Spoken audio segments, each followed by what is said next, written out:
Good morning, Ms. Bihar. Good morning, classmates. Our presentation for today is all about classifications of love. In the present world, people are most likely the young ones tend to be confused which love they have for someone. Expression of love vaguely could lead to development of depression for an individual. Some of these disturbed or mistaken on what they should feel and what particular acting must exert in your place for the love given by someone. Truly, help someone in a blurry situation and visualize and your emotions. Classifications per God. These are excessive desire, friendship to love, the love game, physical affection, love for benefits, and charitable love. Further discuss about the classifications of love, we will explain their differences.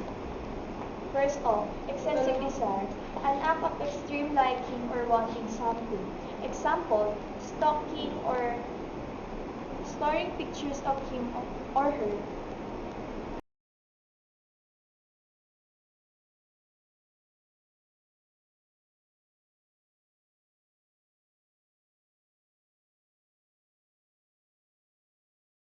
Second, charitable love, a love that is positive that shows deep generosity for someone. Example, giving goods to the needy, lending a helping hand to the needy. Love for benefits. This is an act between two people where they love each other just for a reason. Example is, a poor girl only love the rich guy just because she needs something like money. Physical affection. Love for physical appearance. For example, a girl only loves a guy just because he is handsome.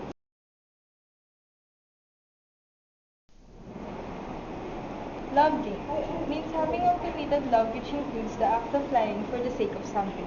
We should not be confused of love game and love for benefits because love games example is like the boy deals with a girl saying that they are married, which is just a lie to inherit the money from his marriage.